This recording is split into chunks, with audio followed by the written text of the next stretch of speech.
as always, just activate the subtitles here. Here, click. Willkommen zu meinem neuen Tutorial. Viele von euch haben mich gefragt, wie ich dann von so einem Bild an so eins komme.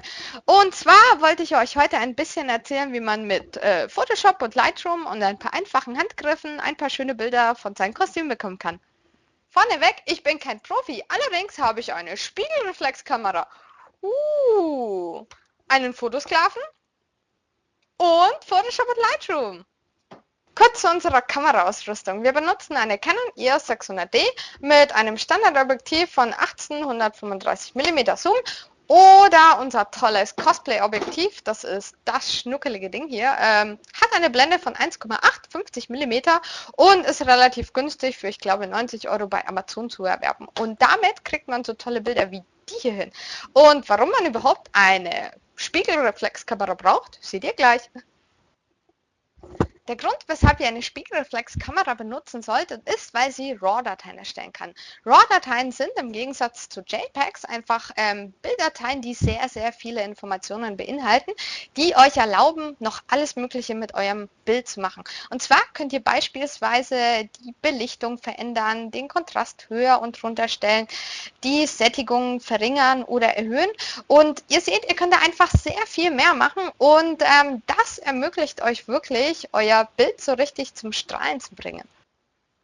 Hier seht ihr die Bilder meines Protos Wizard Shootings. Und zwar bin ich einfach mit 4 Freunden losgezogen. Wir haben ein paar Bilder gemacht und dabei sind über 1000 herausgekommen.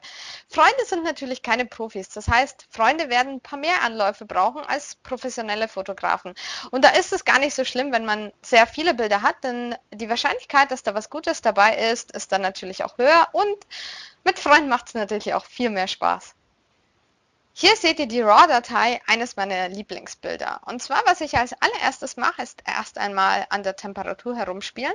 Denn der Protos Wizard hat sehr viele blaue Elemente, was ich mit einer kühleren Temperatur ein bisschen verstärken möchte. Anschließend, ändere ich ein wenig die Belichtung ab. Ich mache das Bild ein bisschen mehr interessanter durch einen höheren Kontrastwert. Und schaue einfach, ob das einigermaßen passt. Ich bin auch ein riesiger Fan von Vignettierung. Vignettierung macht grundsätzlich alles besser. Das ist dieser dunkle Rand von alten Fotografien beispielsweise und viele werden sich darüber streiten. Allerdings muss jedes Bild von mir unbedingt Vignettierung haben. Und ich finde, das macht einfach alles sehr viel besser.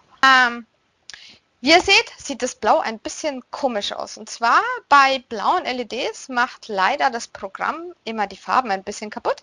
Die muss man nachträglich noch ausbessern. Daher passe ich ein wenig die Farben hier an. Setze den Blauwert ein bisschen niedriger, setze ihn woanders wieder ein wenig höher. Und das Bild ist fast fertig. Wenn ich mit meinen groben Einstellungen in Lightroom fertig bin, bearbeite ich dann das finale Bild in Photoshop. Dafür springe ich dann von Lightroom zu Photoshop und speichere das Ganze erstmal als TIFF ab. Ja. Anschließend nehme ich die finalen Bearbeitungsschritte vor. Und zwar bearbeite ich noch ein bisschen Helligkeit und Kontrast. Alles ein bisschen höher, alles ein bisschen krasser.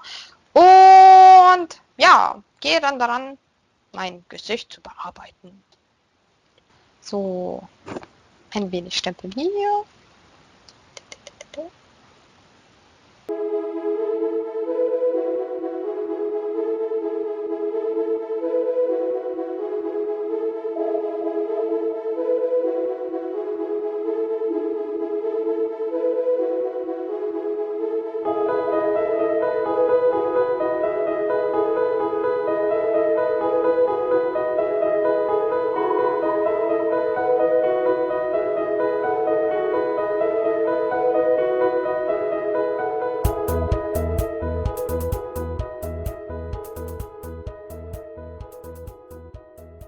Wie ihr seht, habe ich eigentlich nur ein paar Lichtpunkte gesetzt. Ich habe ein wenig die Haut im Gesicht korrigiert, ein bisschen Tränensäcke entfernt und anschließend werde ich noch einmal Helligkeit und Kontrast anpassen.